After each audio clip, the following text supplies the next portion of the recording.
Okay, so we got number 6 coming up here, I think. I don't know, I'm losing count. I should actually probably count these after this video.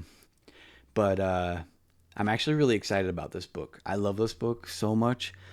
The thing about this book is that it's not for, like, I can't imagine certain people I know could ever get their way through this book. I mean, probably anything's possible in life, but it's hard to imagine. I just don't think this book is for everybody. But um, it was an amazing book for me when I encountered this. It definitely. Oh shoot! I should explain what I'm doing here.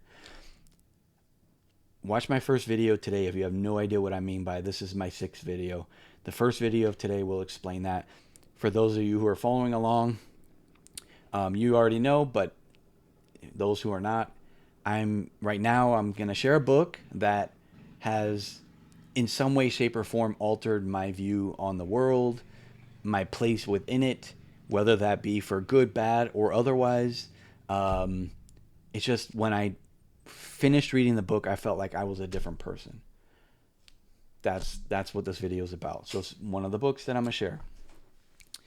Um, it's a pretty technical book. It's a treatise. It is a big read. It is a big task. And are you ready to hear what it is, though? Um, Human action. Now, I don't know how many of you are like economics geeks out there who would actually know what this book is. I don't think there's that many. So it'd be funny, like if you know what this book is, like gosh, you gotta let me know in the comments. Seriously, um, whether you hate it or love it, I don't know. Especially if you love it, I would love to. Oh my gosh, it'd be fun to chat with you. But that book was written by a man named Ludwig von Mises. He's one of the people that are credited with this what's called Austrian economics and kind of like creating the body of knowledge that is known as Austrian economics, right? So he's one of the like fathers of it or whatever you want to call it. I'm afraid to say the one guy, Eugen von Bombork or whatever, Carl. Oh, how did it literally just skip my? I'll come back to it. Whoa, and then Ludwig von Mises are the main guys. I don't know how I'm literally it's escaping me, but um, anyway, ah, so the thing about Austrian economics that I think is really cool and interesting is that it leans on like deductive reasoning, like where you're using logic, like kind of like Aristotelian logic, like if this then that kind of logic. Whereas most of what we do in economics nowadays is more like inductive, where you're doing trying to do like more the scientific method, and we become so obsessed as a society on the scientific method that it's almost like we think there's no way to know anything outside of the scientific method.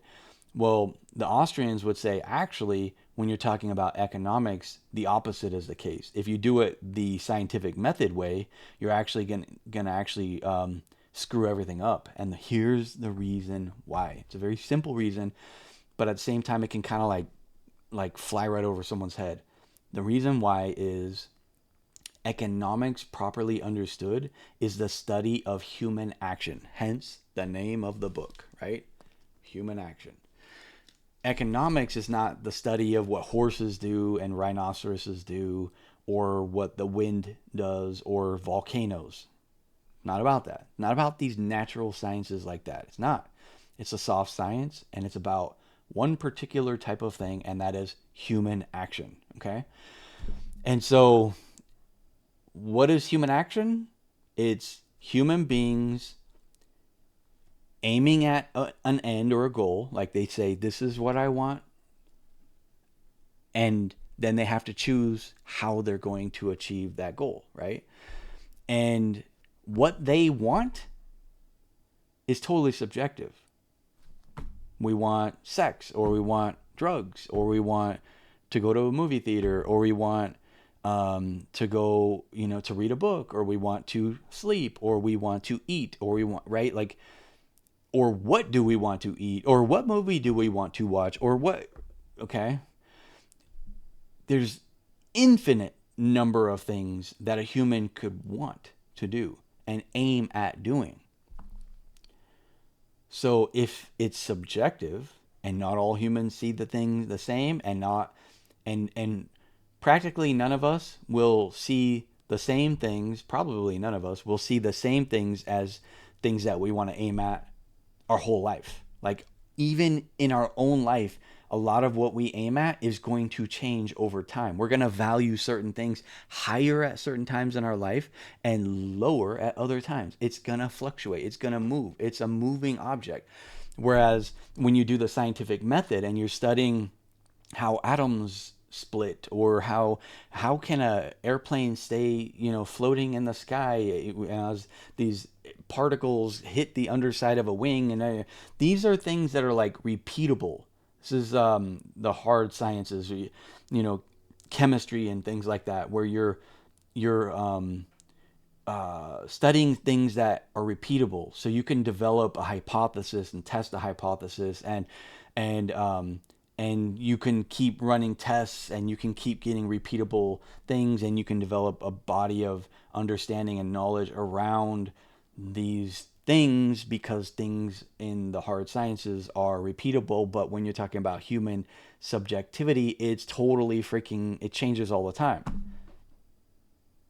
So we got to use a different method. And what they do in Austrian economics is they'll try to do the same type of experimentation that you do in the hard sciences. It's just that you do it in closed, like basically in your head, but you do it with these like I'm forgetting what it's called, but where you do these like closed experiments in your head, where you'll say if you hold all things as equal, so like you just change one variable, and then you say all this stuff stays this way, but you change one thing, what would happen?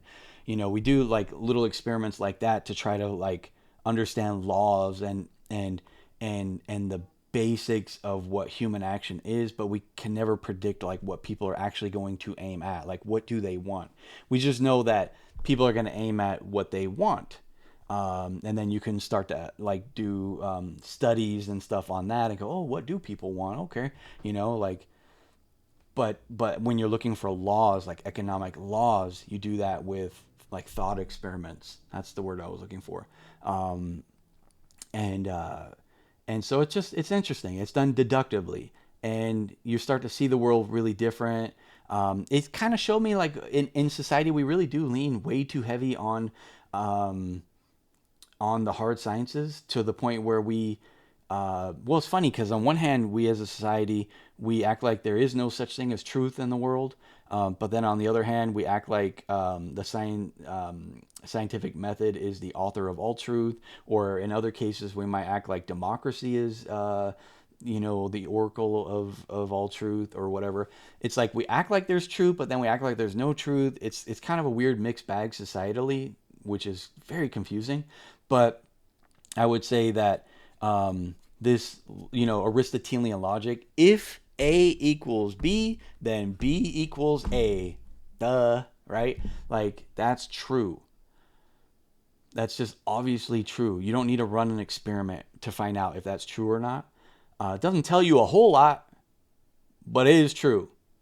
I believe this book showed me that there is a whole world of knowledge that can be had that's done that way. You don't need the scientific experiment and the scientific method in order to know everything and to verify everything and all that kind of stuff. So, fascinating book.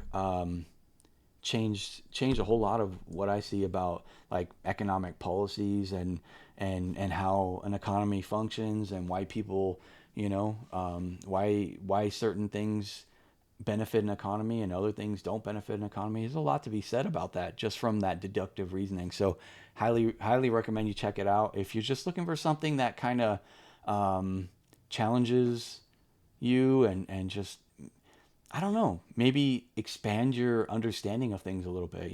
It's a, and I will say this. So that's that book. There's books that are even easier than that to read. I would recommend a book called Economics for Real People by Gene Callahan. Same kind of thing, way easier to read, way shorter. Like this is a crazy book, right? Super like 1,000 pages or whatever it is. Um, Economics for Real People is like it's fun actually. It's really fun, and I actually have taught some of this stuff years ago, so I'm a little rusty, but taught some of this stuff to high school students, and man, when like, and I've done it side by side with like government approved textbooks on economics, and then this kind of stuff, and when dude, the students love this stuff. The Economics for Real People type book, they love it. But that textbook crap is dreadful. It's terrible. And I think misleading, super misleading. So fascinating. Hope you enjoy it. And I'm trying to think if there's another one by a guy named Per Bylund. P-E-R is his first name. Per, P-E-R.